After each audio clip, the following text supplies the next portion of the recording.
Há muito tempo, antes de o mundo ser dividido em fronteiras e reinos, quando a floresta era infinita e os rios carregavam segredos dos deuses, um presságio percorreu Pindorama.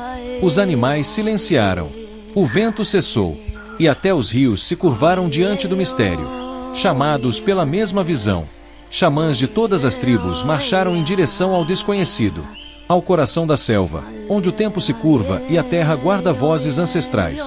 Lá, no bosque Kaapiranjai, o conselho do povo em pé os aguardava, e o destino da terra de gigantes seria selado em sangue, magia e profecia. Esta é a história de Macróbios, Terra de Gigantes, de Wagner Avres, que compõe a antologia Pactos e Lendas, Segredos Selados no Brasil Profundo. Uma jornada de poder, sabedoria e sacrifício, onde até os olhos do Guaraná observam em silêncio. Sejam bem-vindos ao Vozes da Ibis, onde a literatura nacional ganha voz.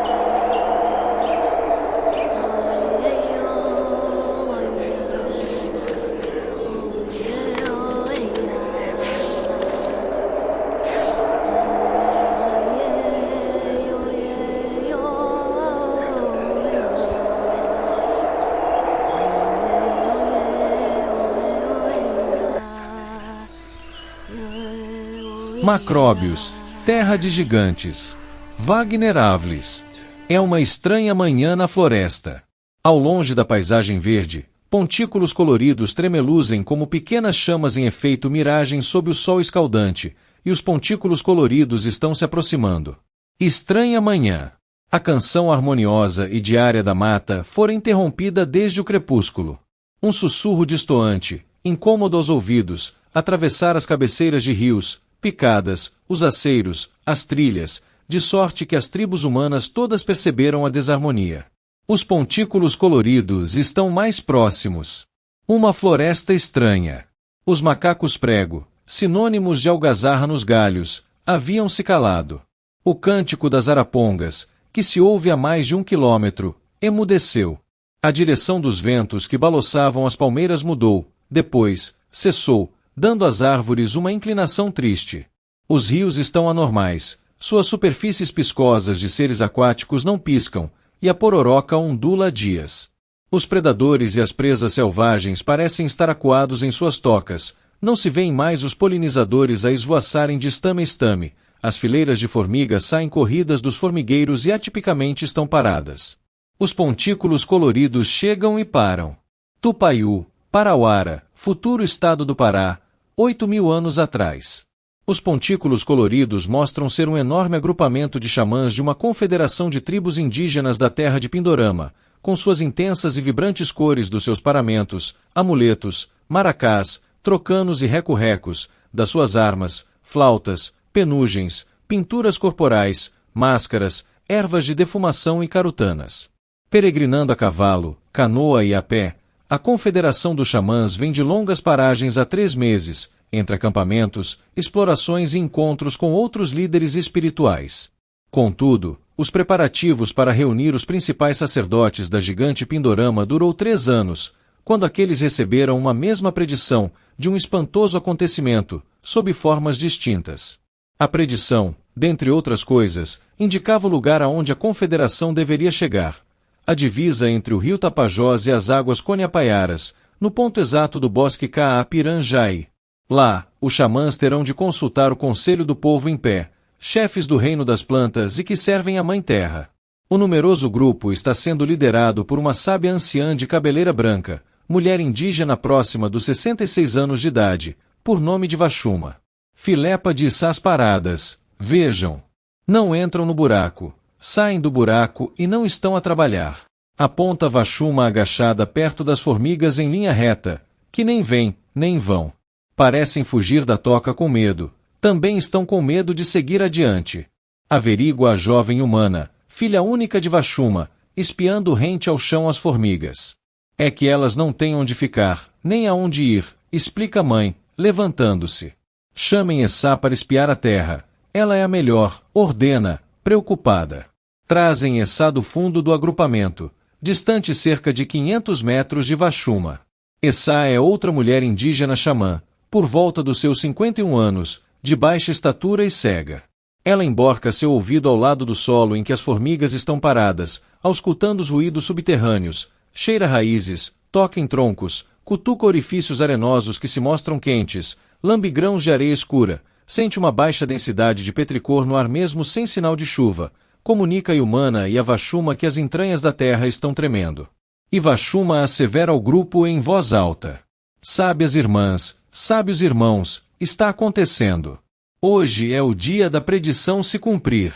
E Vashuma repousou um de seus pés em cima de uma raiz de sumaúma e inspirou profundamente, pensativa. Bem que cismei. Mata calada demais. Há silêncio demais. Relata inquieto o pajé Yuka, acendendo seu petinguá, com os olhos percorrendo o matagal. Há 3 dias que os animais estão escondidos, e não só foi a pajé Essá que sentiu um cheiro de queimado no vento, um queimado frio, eu senti também. Yumana tem de dizer, Yumana diz, tenho um medo profundo e irracional das coisas que vêm de cima, do vasto, misterioso e incontrolável céu. Yumana fala quase dirigindo uma súplica, olhando com uma expressão contrita para o firmamento azulado. Minha abençoada filha, pontua a chefa maior, Vashuma, apontando para o chão enquanto mexe em seu farnel, dessa vez, devemos temer e tremer diante do que vem de baixo e não de cima. O mal virá dos abismos da superfície e não do céu, e nada terá a ver com o sagrado Anhangá. A nascença desse mal ainda é um mistério. Devemos nos apressar, intervém Pak, o pajé com coque nos cabelos, que veste uma capa de poncho feito de pelos de Sussuarana, indicando a mão para a trilha à frente. Carecemos de chegar ao bosque Kaapiranjai e consultar o conselho do povo em pé. Cada tempo que paramos é tempo perdido, e corremos o risco de que a predição se cumpra com a gente ainda no meio do caminho. Paraepak tem razão, sabe a mestra, reitera Essá, a pajé cega, ao debulhar e comer uma pinha, se bem que, mesmo chegando a tempo, não sabemos se vamos conseguir deter uma predição. O que está predestinado pode ser mudado.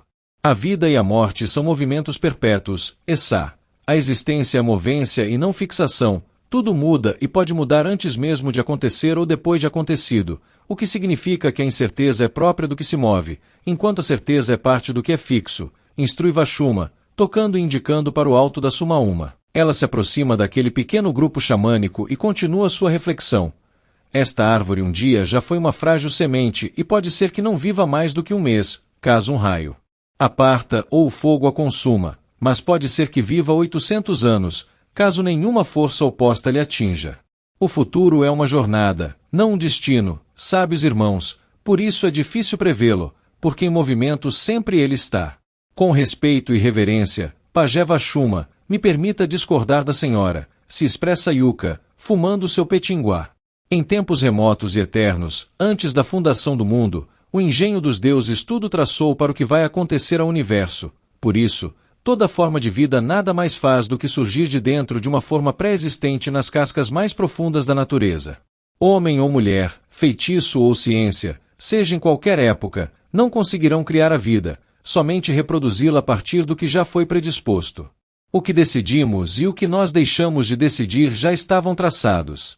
Cá estamos em volta de um predestino que viria e que vai acontecer, e assim sempre foi com os que vieram antes de nós e continuará sendo depois de nós. Momento de silêncio com olhares ora baixos, ora altos, e todos dispersos. Vashuma retoma a fala. Que os espíritos da floresta nos mostrem como tudo se dará. Vamos caminhar.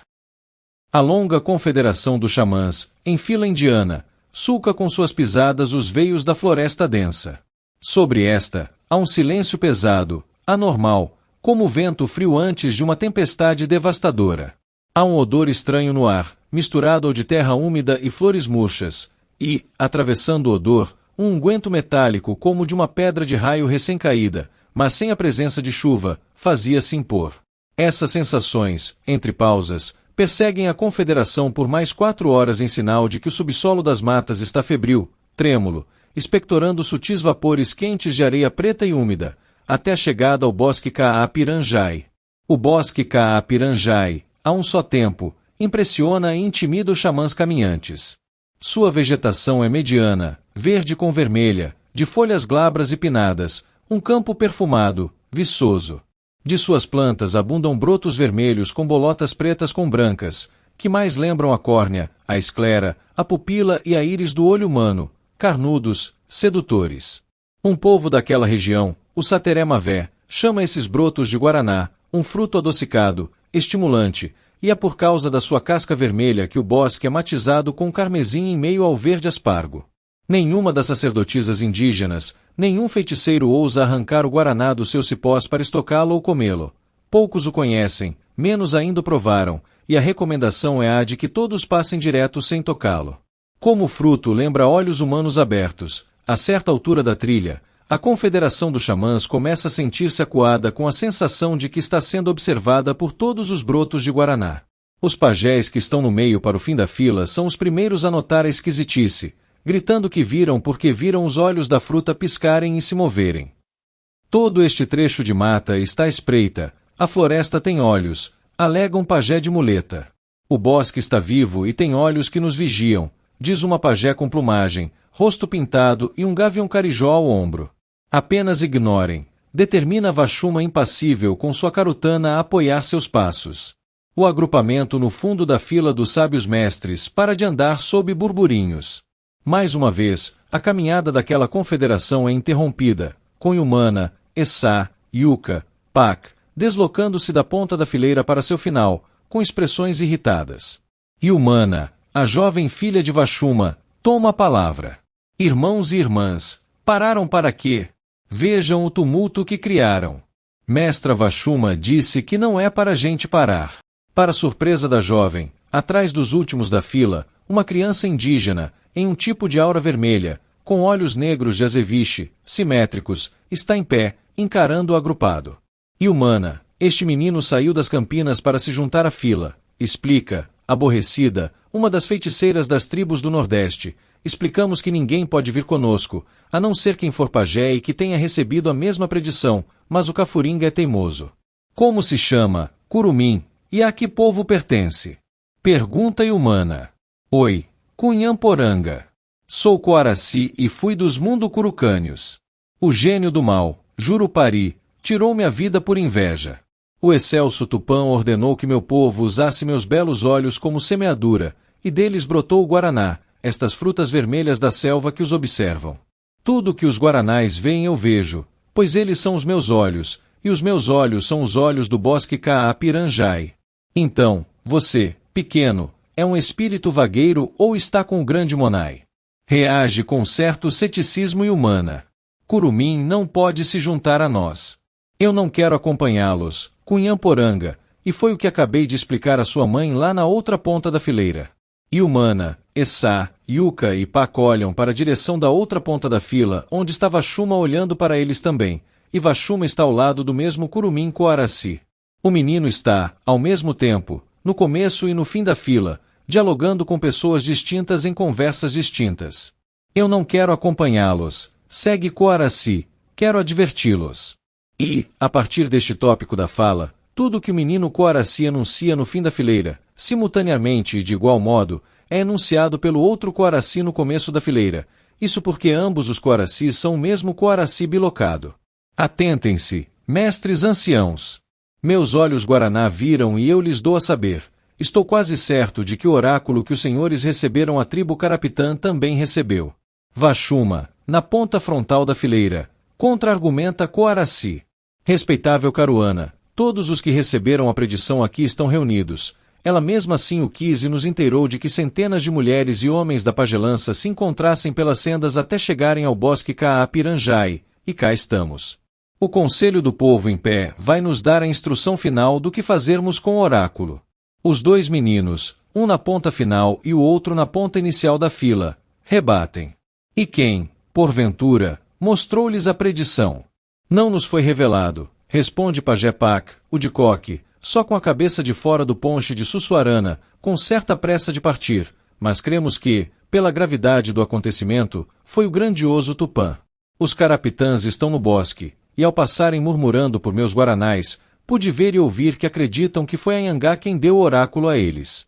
No entanto, diferente dos senhores mestres, os carapitãs desejam que a predição se cumpra, pois creem que terão lugar de honra na nova ordem a ser estabelecida. Explicam, ao mesmo tempo, os dois Coaracis. Mas que sentido faz ajuntar uma confederação de pajés de um lado e um grupo isolado de outro em torno de uma profecia, sem que os dois lados se conheçam? Questiona Vashuma, apoiando suas mãos em sua carutana. Não é como o sagrado Tupã costuma proceder. Nada disso vem de Tupã, asseveram os dois coaracis, sentando-se ao chão, cada um na ponta da fila. Não ficarei surpreso se essa confusão for obra do ser que me matou, Jurupari, afeito à perturbação e à desordem. E, cara mestra, coaraci se refere a Vashuma. O sentido de colocar dois grupos separados em torno de uma mesma previsão é mais do que os dividir, é se eliminarem mutuamente.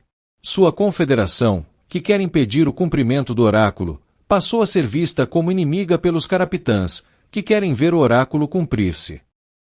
Duas flechas combustadas em fogo atravessam os dois olhos de um pajé, consumindo sua face em chamas, mortificando-o na hora. E, na sequência, mais flechas e dardos envenenados com curare começam a derrubar os membros da comitiva.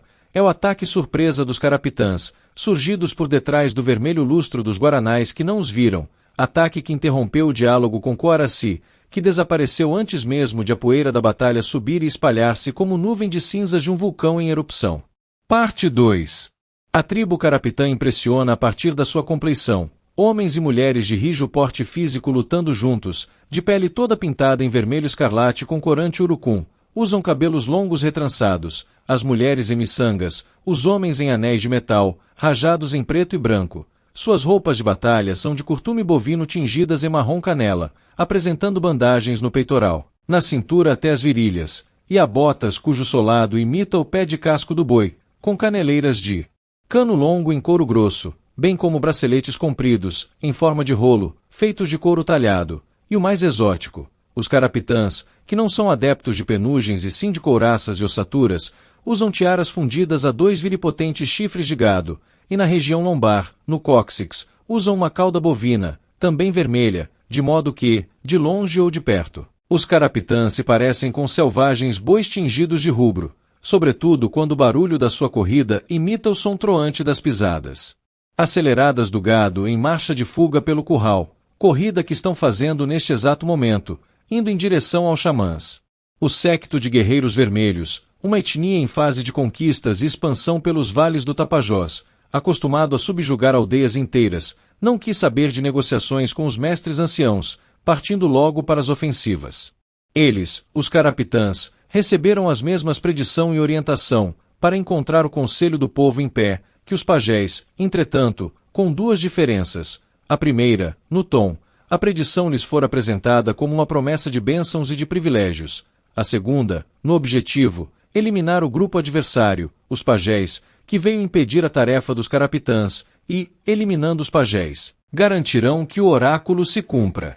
Por essas razões, os bois da pele vermelha não quiseram conversa com a Irmandade da Pagelança, e, tomados por grande furor, não cessarão a violência até que cada um dos adversários se torne cadáver para urubus e outros decompositores da mata.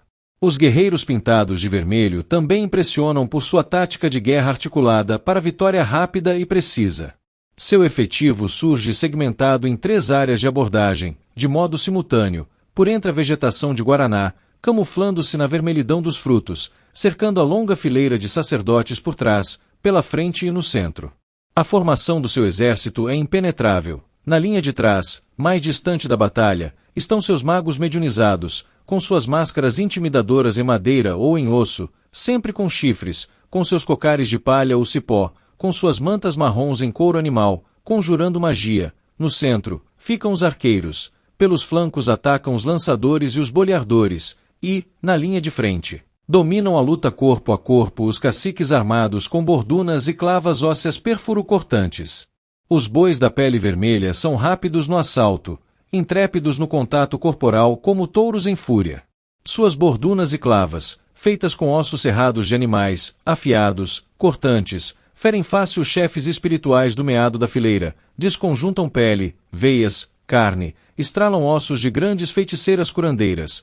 Suas arabatanas unem e chapiscam o ar de cinza e rútilo. Suas setas flamejantes começam a chover fogo. Suas lanças empalam à direita e à esquerda. Suas bolhardeiras derrubam pela fíbula ou pelo tórax, a ancião sendo abauroados pelos chifres dos carapitãs. A confederação está em apuros, e se nada fizer, seu ajuntamento de decanos será dizimado em poucos minutos da forma mais cruenta que as outras formas já executadas nesse tempo. Na ponta inicial da fileira, antes que fosse atingida por algum golpe ou arma, a chefa maior, Vashuma, levantara sua mão para o céu, evocando de uma arcaica linha de encantadores ancestrais a tangibilidade, tornando-a invisível e intocável naquela área da batalha. Seu olhar, horrorizado, percorre o arraial e vê, mortos ao chão, o pajé de muleta, a pajé com seu gavião carijó e dezenas de outros líderes espirituais. Sem tempo para pensar muito, em pé, ela estica seus braços para o alto, separando-os, estica e separa suas pernas, parecendo uma estrela do céu, levanta a carutana na horizontal, fecha os olhos, inspira, expira fundo e recita este conjuro. Eu chamo a força dos meus ancestrais. Eu chamo a força, e a força estará aqui. E eu chamo a força, e a força está em mim. Depois disso, a velha Vashuma, ainda intangível como uma visagem, volta-se para o meio da peleja, e todos os guerreiros carapitãs que sua carutana, que suas mãos, que suas pernas, que seus pés tocam têm seus espíritos arrancados do corpo, tombados sem vida. O espírito é separado da matéria, vira um esfumaço escuro no vácuo que depois se dissipa enquanto o corpo cai inerte e pálido ao chão. Quando Vashuma decide onde tocar, a parte específica do seu corpo ou a ponta da carutana, ambas abstratas, que toca os adversários se torna tangível, sensível, concreta ao atrito conforme sua vontade. Invisível e intocável ao exército carapitão, a chefa maior se mostra uma habilidosa extratora de almas, uma habilidade que evocou de uma antiga bruxa da sua linha antecessória de parentes. Com o toque de extração de almas, a líder da confederação torna o caminho do bosque Kaapiranjai, vermelho por natureza, mais encarnado ainda em um tapete vermelho de cadáveres. Na ponta final da fileira, Yumana, filha de Vashuma, e os pajés Essá, a cega, Yuka, o do Petinguá, e Pak, o do coque com poncho de Sussuarana, por pouco não são machucados pelos caciques com armas de osso, esquivam-se do assalto e do choque de corpos, sob certo desalento, por verem seus iguais serem feridos e até mortos. Essá conjuga encantamentos psíquicos de miragem, induzindo os bois da pele vermelha a se enxergarem como inimigos, passando a se agredirem entre eles. Yuka sopra do seu petinguá uma fumaça branca que o cobre. A fumaça toma volume até toldar parte da área, de sorte que os carapitãs nada enxergam, enquanto a confederação xamânica vê a todos. A defumação passa a intoxicar somente os guerreiros vermelhos em acessos de tosse, irritações, alucinação, sufocamento. Pak entra em seu poncho em um movimento que mais lembra um giro de capa no ar ou um deslizar do capote de um toureiro, e, de dentro do seu poncho, salta uma onça com formas humanas, ou melhor, um homem-onça, de grandes garras e caninos, o Yaguareteabá, que velozmente mutila e abate seus inimigos. Yumana, a única da confederação que não domina magia nem é pajé, mas é preparada para a luta, pois, como filha de Vashuma, está acompanhando a mãe para escoltá-la e assisti-la. Retira da sua roupa tribal 2 punhais metálicos com os quais contra-ataca os opositores. Yumana revela grande desenvoltura no manejo de arma perfuro-cortante, uma guerreira de nível dos melhores caciques, rodopiando, esquivando-se, cambalhotando, golpeando, de modo que seus opositores não conseguem sequer triscá-la. Notando, pois, que os magnos pajés estão a reagir ao assalto dos carapitãs, toda a comitiva xamânica, apesar das baixas que vem sofrendo, vê-se motivada a fazer o mesmo, e, unindo coragem com estratégia, ela desencadeia um fluxo de magias de toda a monta, e o bosque Kaapiranjai se torna um torvelinho de cores diáfanas de raios, ondas, plasmas, labaredas, tufões, estilhaços que vão abscindindo, aos montes, o exército carapitão, e concluindo no meio da carnificina que não há como fazer frente a um agrupamento numeroso cujos membros todos manipulam com excelência a magia. O pouco que sobra do exército vermelho resolve, no desespero, recuar e desertar, dispersando-se que nem gado pelo bosque em várias direções, de maneira que somente a linha de trás dos carapitãs, a dos magos mascarados e com chifres, com seus cocares de palha ou cipó, com suas mantas marrons em couro animal, permanece inamovível. Merzouga é o curandeiro e o mago supremo dos bois da pele vermelha, e seu séquito afirma que ele caminha sobre os campos há pelo menos 150 anos, e, portanto, ele é mais antigo que a própria origem dos carapitãs, com uma aparência de 40, no entanto. De poucas palavras, de gestos comedidos, com expressões faciais ocultadas por sua máscara óssea de galhas altas, feita do focinho de um veado mateiro, reconfeccionada com um comprido par de presas de onça preta na linha da mandíbula, como se formasse duas afiadas pontas para baixo. Merzouga fecha seu punho em sinal de ódio pela virada da vitória da Confederação dos Xamãs contra seu exército. Pesa-lhe não a derrota em si, mas o falhar na tarefa que lhe foi confiada de abrir terreno para o cumprimento da predição. Querendo honrar o seu dever, o mago curandeiro firma seu bordão de madeira, osso e cipós, gira-o com as duas mãos, e subitamente, em segundos, sumindo e surgindo, transfere-se para a fronte da fileira dos pajés, atravessando seus corpos com a haste em osso amolado de seu bordão. E Humana salta-lhe as costas, com seus 2 punhais sedentos por sangue. Porém, ao tentar tocar as costas do mago, este desaparece em uma pequena implosão de fumaça vermelha, ressurgindo, dessa vez, as costas de Humana. Bastou Merzouga roçar o bordão na escápula da jovem para que esta seja repelida com violência e rapidez entre as plantações. Seu corpo, feito um balaço, arranca plantas, folhagens, esbate na terra úmida e fende uma cratera subir poeira. Quando a poeira se assenta, e Humana está purulenta de varíola, desacordada. Os magos carapitãs reagem ao ataque da Confederação lançando flamas de energia mística, mas como estão em menor número, não são eficientes em ferir ou assassinar. Na maior parte das vezes, os pajés bloqueiam as flamas em um tipo de campo de força ou, de outro modo, defletem o ataque. Por sua vez, de toda a linha de feiticeiros carapitãos, Merzouga é o mais intrépido e está decidido a enfrentar toda a Confederação sozinho, matando e morrendo, e, tendo em vista que é o mago mais experiente e habilidoso do seu clã, ele acredita piamente que obterá êxito nem que seja com seu martírio. Fato é que, enquanto os maiores pajés da comitiva, Essá, Yuka e Pak estão ocupados em defenestrar os oponentes na ponta final da fileira, o mago Merzouga avança entre os mestres anciãos, cortando-os, furando-os, expelindo-os, chegando ao centro da longa fila, de modo que ninguém consegue contê-lo. Portando sua carutana, Vashuma ressurge na frente de Merzouga, flutuando intangível como um espírito mal-assombrado, e está furiosa pelo que o mago fez à sua filha. A grande pajé lhe atravessa o peito com o punho abstrato, procura com a mão o coração batente do mago e, voltando a ser tangível, extrai-o sem piedade. Vashuma fita Merzouga para depois partir-lhe o coração entre os dentes, cuspindo-lhe na máscara e espremendo o que restou do órgão hemorrágico. O coração é quente, rugoso, pesado, escuro. Mas o mago ainda está de pé. Ele fura o abdômen de Vashuma com a ponta do bordão, e agora ambos jorram a vermelhidão que contém a vida. Ele aperta o pescoço da chefa maior, enforcando-a, ela ribombeia com sua carutana, de baixo para cima, no queixo do mago, partindo-lhe a máscara, flagrando um rosto cadavérico. No impulso de afastar-se da sua agressora, ele se teleporta, com ela, para um pouco distante dali, enfim, para onde suas últimas forças puderam levar.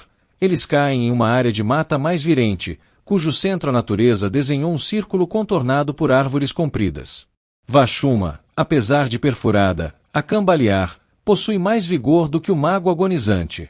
Com uma dor de estremecer todos os seus nervos já senis, ela se levanta, retira a ponta do bordão do seu abdômen, quebra no joelho e lança fora a arma, e agarra sua carutana. Por esse tempo, Merzouga, esparramado, tenta recitar algum conjuro contra a adversária, mas, sem um coração para mantê-lo vivo, seu corpo só convulsiona e sua língua só gagueja. Paralelo a isso, lá no bosque Kaapiranjai, purpúreo pela natureza dos Guaranais, devido à luta renhida entre mestres feiticeiros, o cenário se encontra cada vez mais e mais vermelho. Estancando seu ferimento com uma mão, e, com a outra, apoiando-se na carutana, Vashuma caminha até o moribundo Merzouga e lhe comunica: a jovem a quem você disparou floresta dentro e a infestou de bolhas é a minha única filha, e os pajés que você feriu de morte confiaram a mim uma chefia segura. Ela pronuncia em tom ranhoso, entre dentes e sob 2 linhas de lágrima, colocando a ponteira da sua carutana nos lábios do mago, e prossegue: você me fez, em parte, falhar, porém, sua pessoa falhou em tudo. Semeou a inimizade entre povos, reduziu a quase nada sua tribo, perdeu todos os seus magos. Minha filha pode não morrer, pois vamos medicá-la, mas é certo que você morrerá, não vai restar nem mesmo seu espírito para passar as moradas celestiais. Vashuma enfia a ponteira dentro da boca de Merzouga e fica a remexê-la, como quem mexe um mingau de leve. Ela fecha os olhos e recita algo baixinho à medida que evoca uma habilidade mágica de outro feiticeiro ascendente seu, e continua: a força não vem de vencer. São as lutas, nossas lutas e dos nossos antepassados, que desenvolvem nossa força. E quando você atravessa dificuldades e decide não se render, isso é força. Só que, da força para a injustiça, há só um passo, e você o deu. Diante da sua injustiça, mago das trevas, a justiça se fará, hoje, aqui e agora.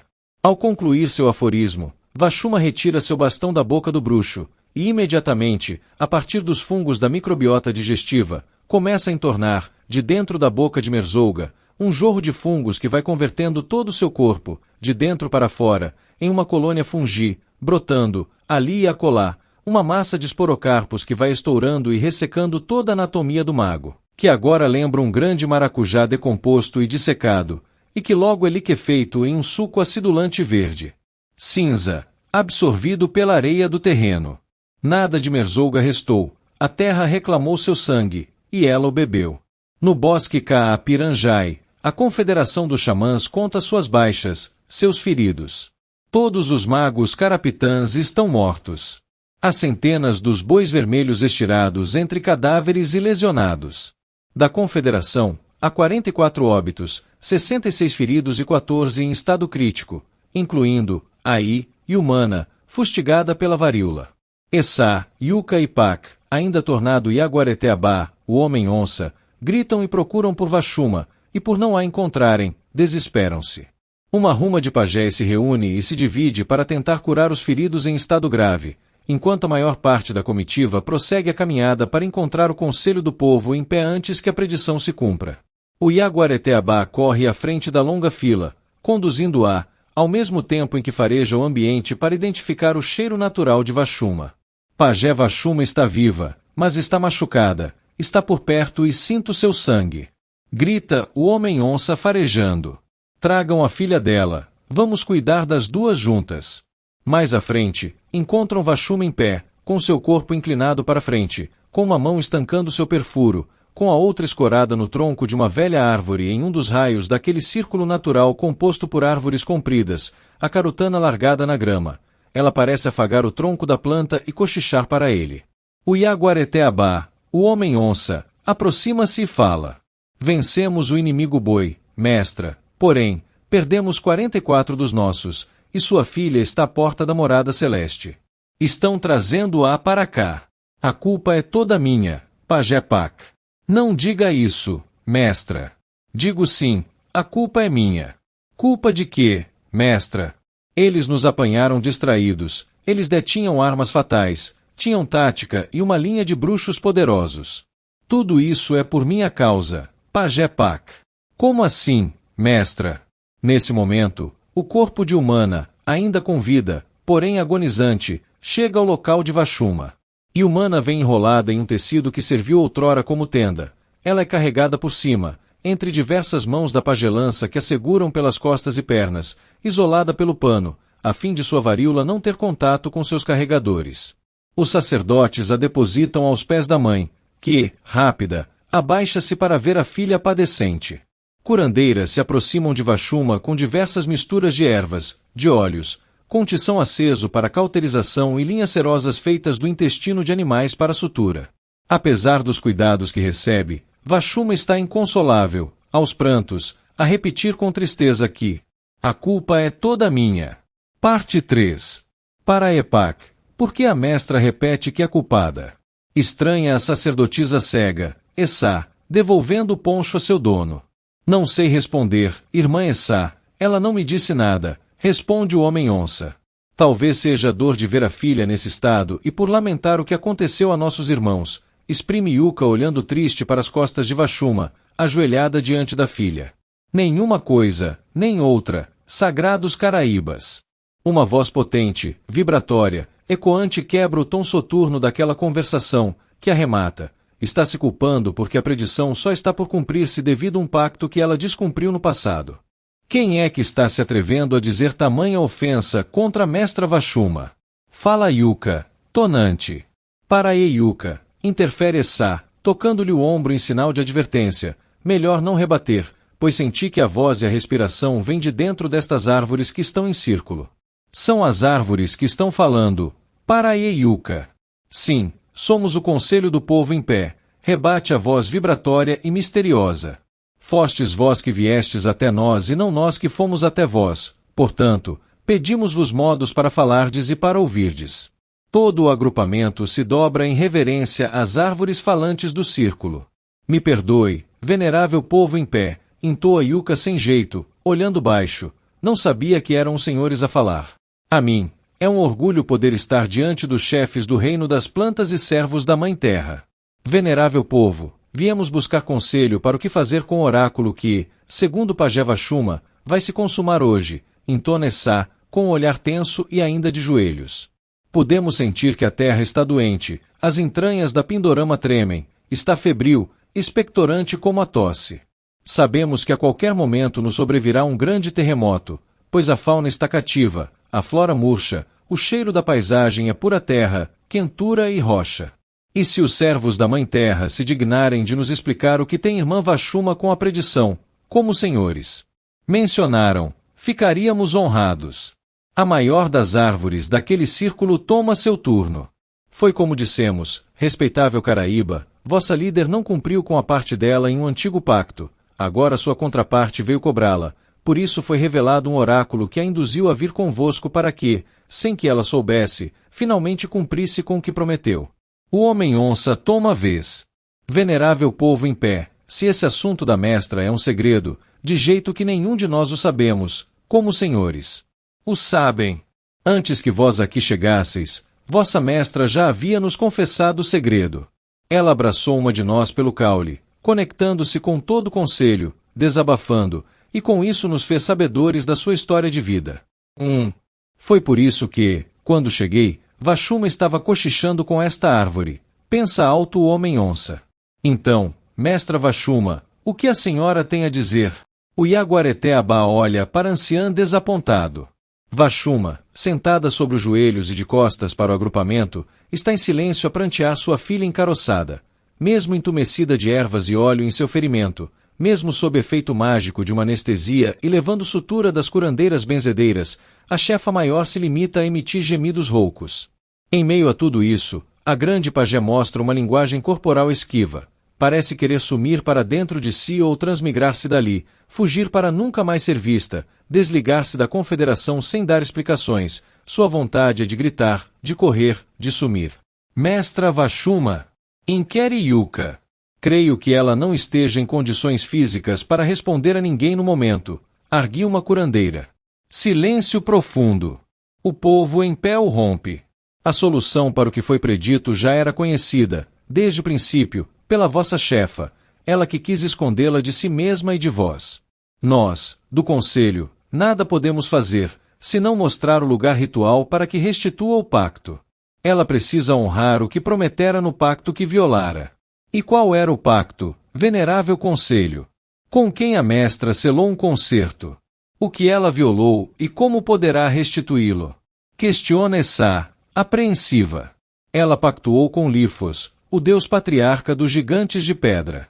Quando moça, a Caraíba pediu um livramento para o deus dos minerais, sabendo que, mais tarde, teria de dar seu filho primogênito a ele, no caso, ela, diz a árvore apontando com os galhos para Iumana, o que não foi feito. Quando alguém não honra um concerto com Lifos, este faz com que todos os gigantes de pedra, que estão adormecidos na natureza sob formas de montanhas e rochas, despertem, e eles saem a andar e a tentarem restaurar uma remota ordem da vida, a vida em silício, quando os biomas com seres vivos deste planeta eram formados por minerais e pedras, muito antes do surgimento dos humanos.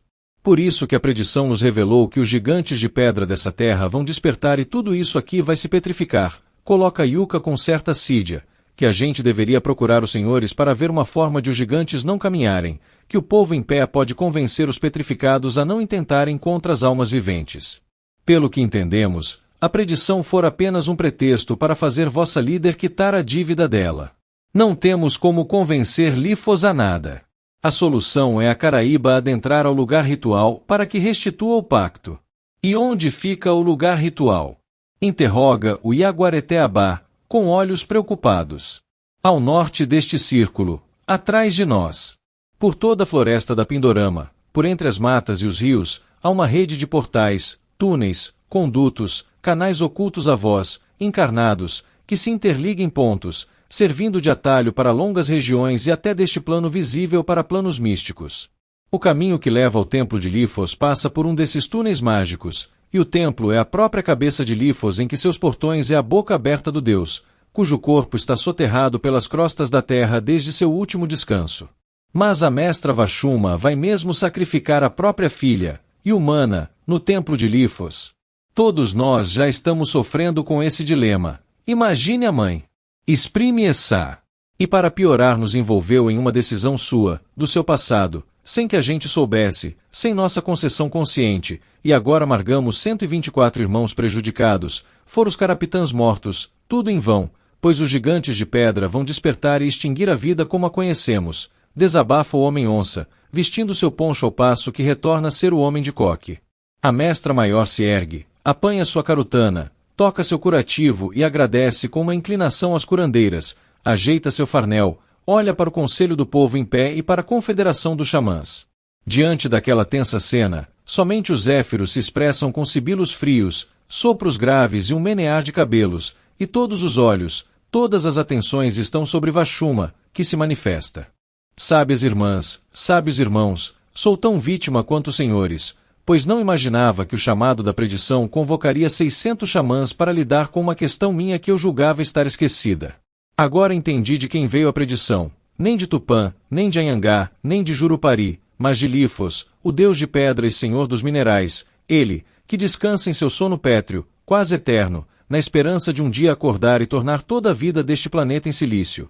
Ele, com seus súditos de rocha, hoje em dia ocultados em forma de montes, serras, planaltos, vales e desfiladeiros, sempre quiseram que o apogeu da era mineral, onde eles reinavam soberanos, ressuscitasse. Cada monte, cada rochedo com formas peculiares que nós vemos na natureza são as partes expostas desses gigantes. Foi Tupã quem os transformou em montanhas ou os soterrou para que adormeçam. Porém, basta que um de nós, encarnados, falte-lhes com alguma promessa para que eles despertem. Essa, a cega, volta-se para Vashuma. Mestra, mas por que apelou para um pacto tão torturante e tão perigoso? Olha a situação em que nos encontramos. Acredite, pajé Essa, não tive outra saída. Vou contar a todos o que sucedeu. Breve história de Vashuma. A filha desejada. Eu vim da tribo das Coniapaiaras que foram criadas pela poderosa Jaci. Nasci de uma guerreira amazona, Coaira, lançadeira do exército amazônico. Minha mãe queria ter criança. Durante muitos anos minha mãe não teve criança, e já estava convencida de que sua sina seria o celibato. Depois, a pajé da aldeia disse que Membira lhe viria, e, em uma noite de lunação para Jaci, eu vim. A pajé me deu o nome Vashuma, porque disse que eu andaria ébria e consciente ao mesmo tempo, porque eu iria ser pajé. De como as Coniapaiaras procriam. As amazonas da Pindorama não são imortais, precisam ter filhos para garantirem posteridade, embora possam firmar votos de castidade. O problema é que as Coniapaiaras são uma nação do matriarcado povoada somente por mulheres bravas, valentes, guerreiras que dominam canoas, cavalos, aves de rapina, armas, escalam árvores e montes, e em seu território os homens não são bem-vindos. Então, como terem filhos sem homens? De tempos em tempos, as que desejam procriar realizam incursões pelas águas Coniapaiaras ou atravessam as matas Xaxapóias ou abordam navegantes Xibxas para seduzir sua população masculina. Para os machos, é como um sonho paradisíaco, uma penca de jovens mulheres formosas, de faces e cabelos hipnóticos, corpos perfeitos, nuas, provocantes, oferecidas e disponíveis, para que, repentinamente, o sonho paradisíaco se torne um pesadelo funesto. Após o coito, as amazonas assassinam seus anfitriões, pilham suas possessões, retornam triunfantes para casa.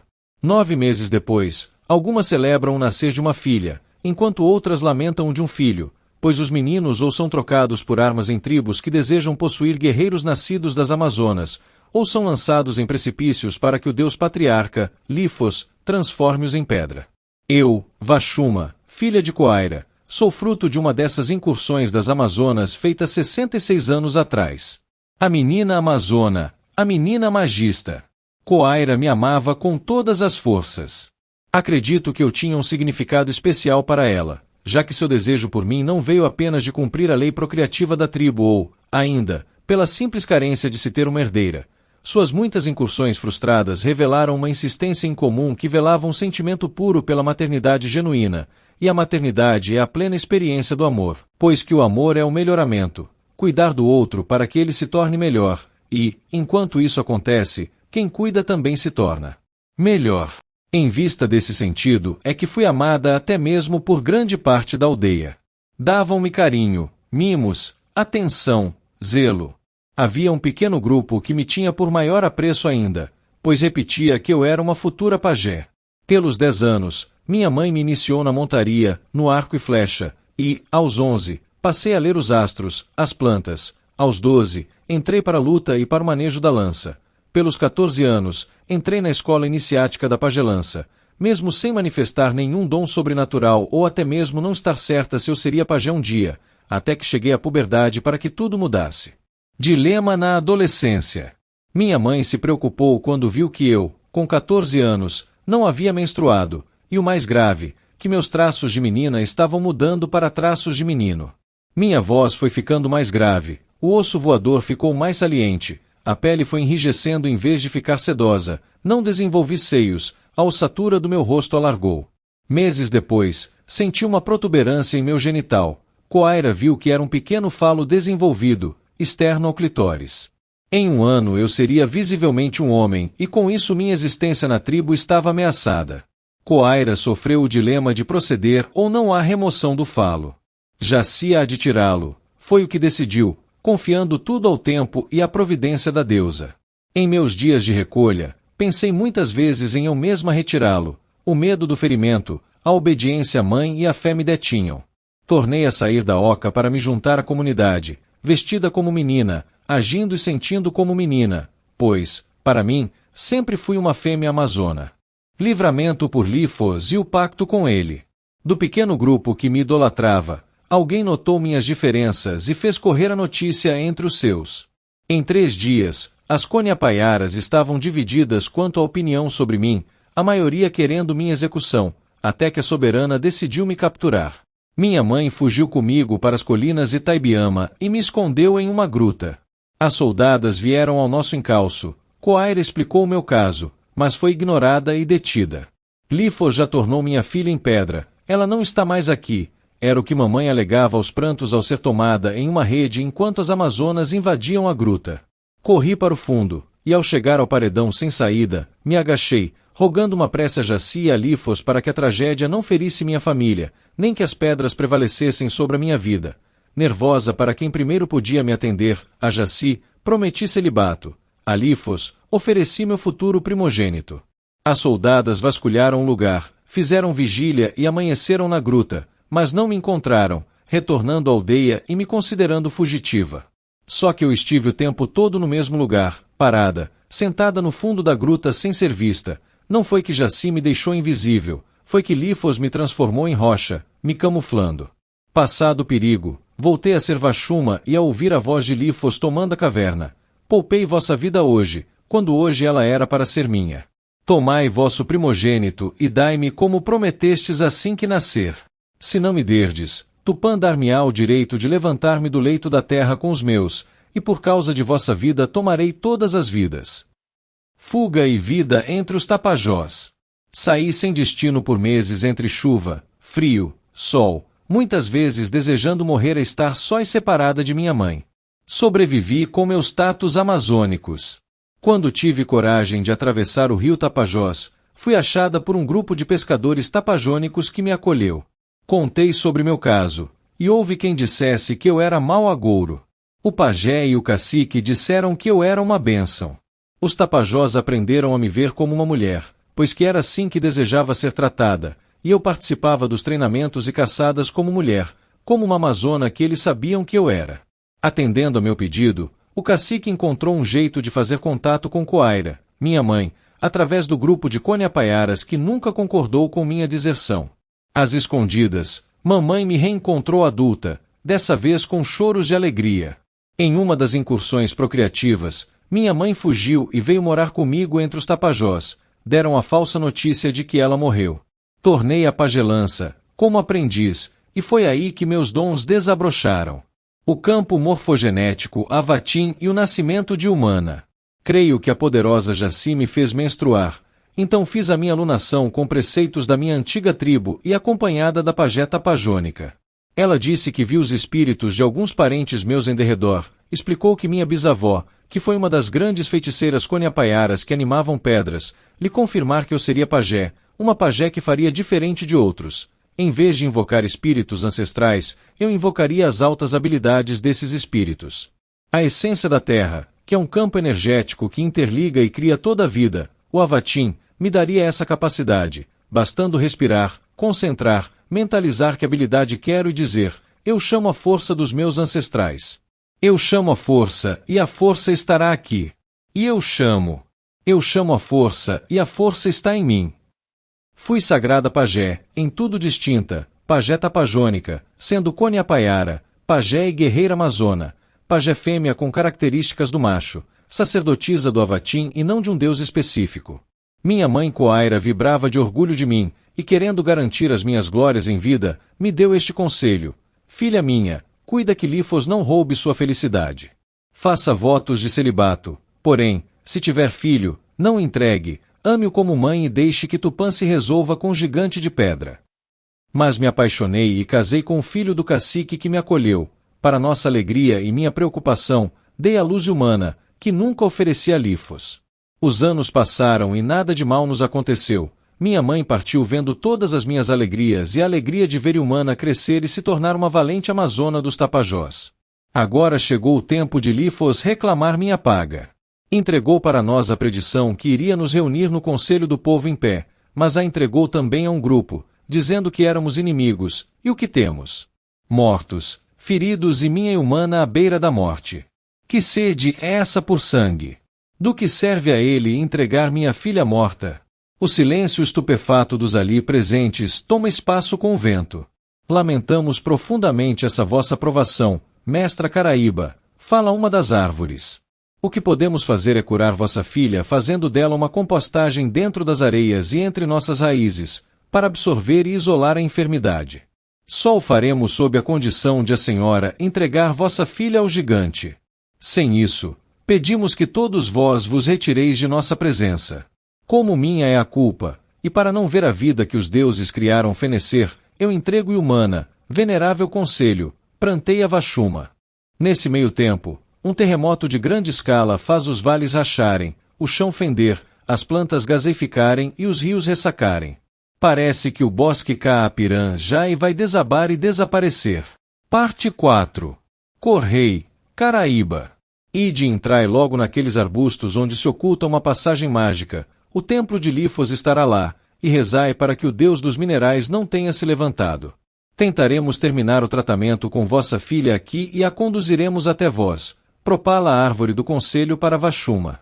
Nós iremos com a senhora, mestra Vashuma, explodem em preocupação Yuka, Pak, Essá, balançando-se em meio ao terremoto.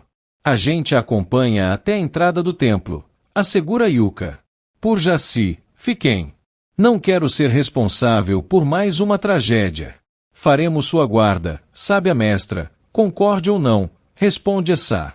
De dentro da boca de Lifos para lá, será com a senhora. Em meio às convulsões do bosque, os 4 xamãs correm para os arbustos e saem a uma certa distância do lugar ritual, o templo de rocha, cuja carranca é a cabeça de fora do deus. A fachada é de uma visão estarrecedora. A bocarra aberta é seu portão que mais parece querer engolir a floresta enquanto berra contra ela.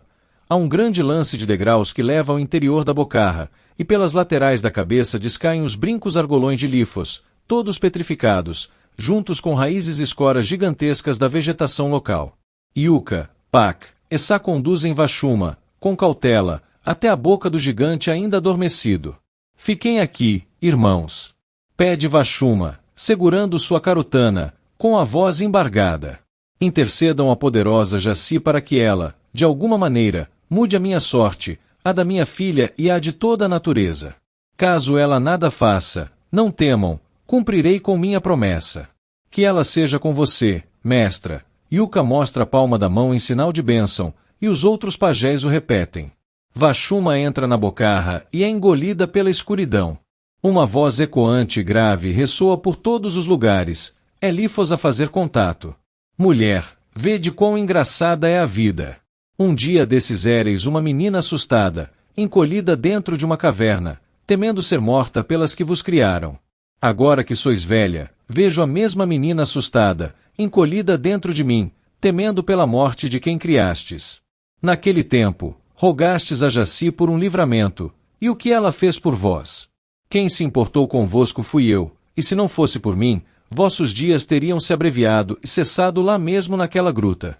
Se tendes uma filha para sofrer de saudade, é graças a mim, que vos permiti viver mais do que deveríeis. Vashuma freia sua caminhada e responde a vós a esmo. Respeitável Lifos, não tenha esta velha por ingrata, mas antes tivesse-me recebido naquele dia do que me fazer hoje passar por esse castigo. Por minha causa, tantos morreram, tantos outros estão para morrer, e minha humana conta 20 anos, o suficiente para me ligar a ela para sempre. Se tivesseis me dado a menina no mesmo dia que nasceu, não estaríeis a passar por isso. Cadê a menina, que não vejo convosco? Está aos cuidados do conselho do povo em pé. Foi ferida de morte, e, para o Senhor, vítimas já mortas não lhe servem. Vashuma, Vashuma, eu bem sei. Vossa natureza ambígua vos torna ainda mais ardilosa do que já são as mulheres de carne. Não haverá como me engabelardes novamente, pois meus gigantes despertaram, estão a correr campo e esmagarão cada ser que respira. Faremos o mundo voltar a ser lítico como nunca deveria ter deixado de ser. Ademais, pobre anciã, inadiavelmente, hoje levarei vossa filha ferida ou Sampont. Falo a verdade, Senhor. É impossível aos encarnados esconder algo dos deuses. Mas, antes de tudo, vim tentar recorrer à sua compaixão. A pagelança me ensinou que a grande diferença entre deuses e humanos é que a piedade divina nunca termina, enquanto a dos humanos é condicional. Por isso, é preferível cair nas mãos de um Deus, que é misericordioso, a cair nas mãos dos homens. Peço perdão ao Senhor, Deus dos minerais, por ter descumprido o pacto, e rogo que tenha misericórdia da minha filha e de mim. Não a leve, por favor. Vashuma fala entrecortada e sob lágrimas. Admiro o vosso respeito a mim e aos deuses, mulher sábia, porém não vos atenderei. Já fiz muito por vós, é vossa vez de fazerdes por mim. Dai-me a menina. Senhor Lifos, já me puniu de diversas formas. Me deu a esperança de que viveria por toda a vida com minha filha, já que nunca me cobrou, e agora me tira essa esperança.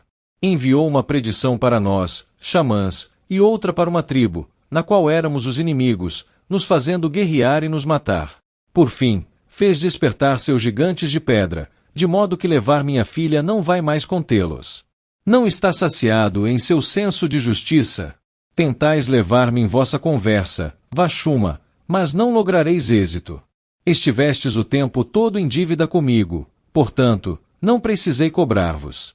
O vosso povo se agride e se mata por causa de comida, terra, deuses e narrativas mentirosas, muitas vezes nem por isso, apenas por quanto algum líder mandou. Se vossos líderes mandarem votardes em um cão como chefe, hão de votar.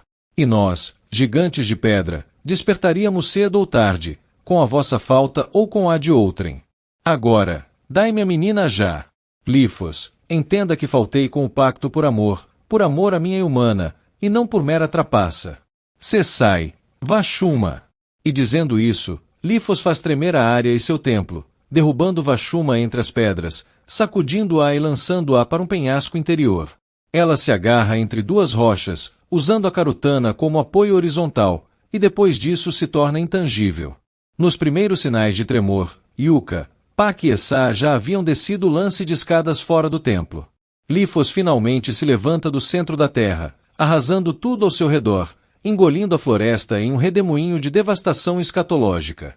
Ele está de pé, parecendo, ao longe, um infindo obelisco marmóreo sobre o azul celeste, sua cabeça varre as nuvens do céu, seus pés caminham sobre lavas incandescentes do magma infraterrestre. Começa a marchar sobre a região, e, onde pisa, um terremoto estoura e cede a área. Vashuma ressurge intangível de dentro do pescoço do deus, ainda tentando demovê-lo. Lifos, lhe peço, me leve no lugar de humana.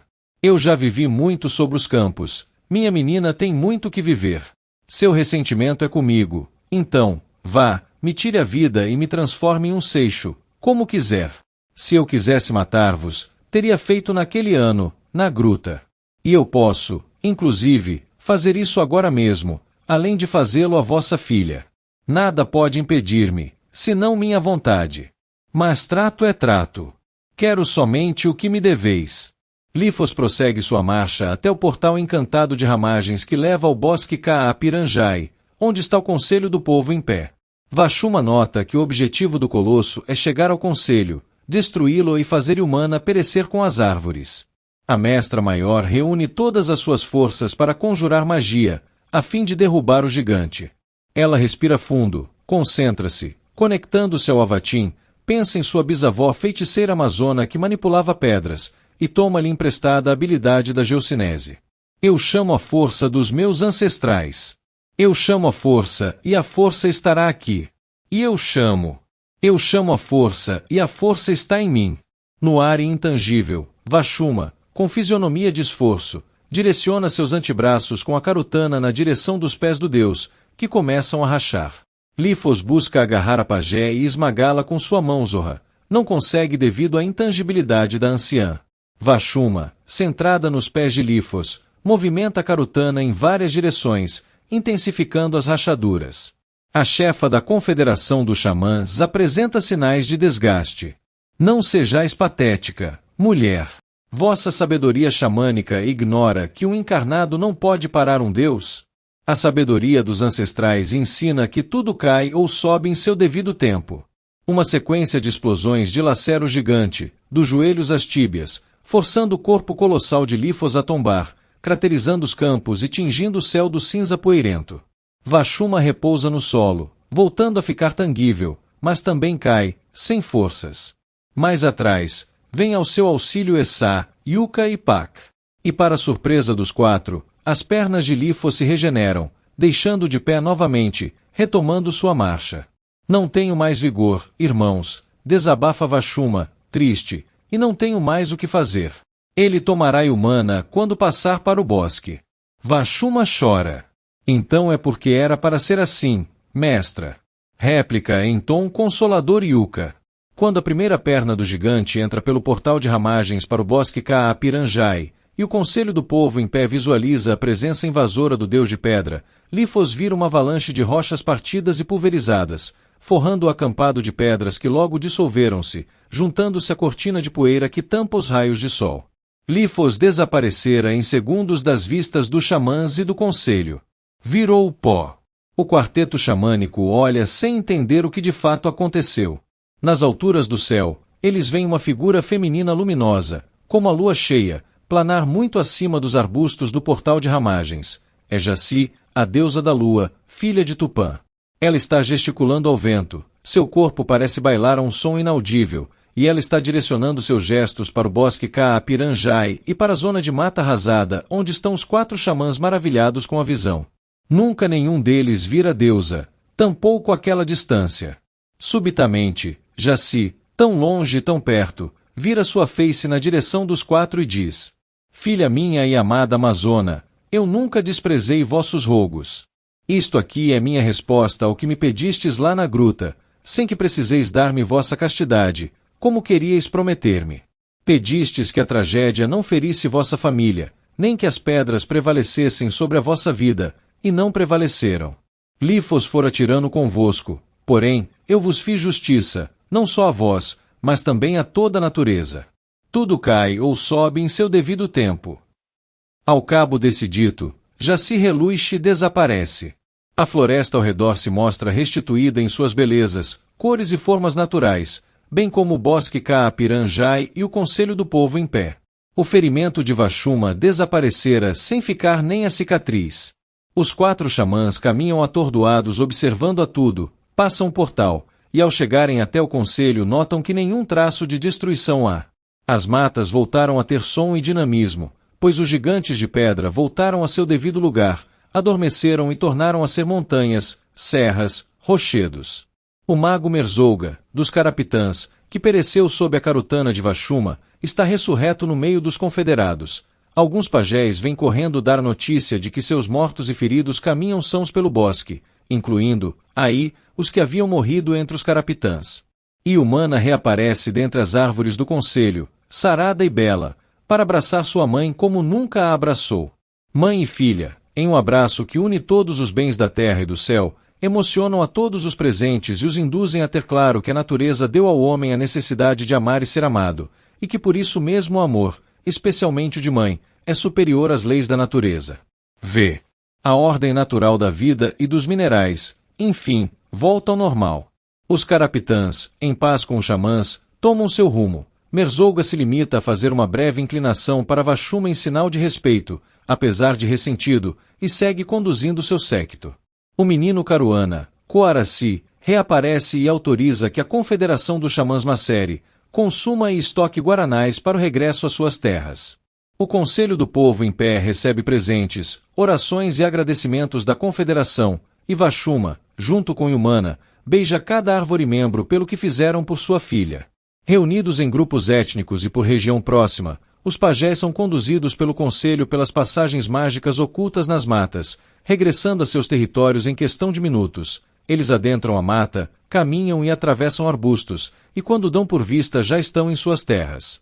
Os subgrupos de Essá, Yucca, Pac, Vashuma e Humana são os últimos a partirem, despedem-se comovidos sob a promessa de se visitarem um dia, ainda em êxtase pelo que testemunharam da deusa Jaci. Antes que Vashuma e os seus entrassem no portal, Vashuma dirige um último comunicado ao Conselho. Veneráveis, por causa das maravilhas que vi, há, no entanto, uma questão para a qual não tenho mais resposta quando eu julgava que tinha. Afinal, nosso futuro é uma jornada ou um predestino? É as duas coisas ou o que você acreditar e quiser que seja, Sagrada Caraíba. O que vale é ir ao encontro do futuro ou permitir que ele a encontre. O certo é que ele sempre vem. E com essa resposta, Vashuma, Humana e os seus, ao longe da paisagem verde, são pontículos coloridos que tremeluzem como pequenas chamas que somem entre a floresta. Voltaram para suas casas, maiores do que já eram, gigantes pela própria natureza, em uma terra de gigantes.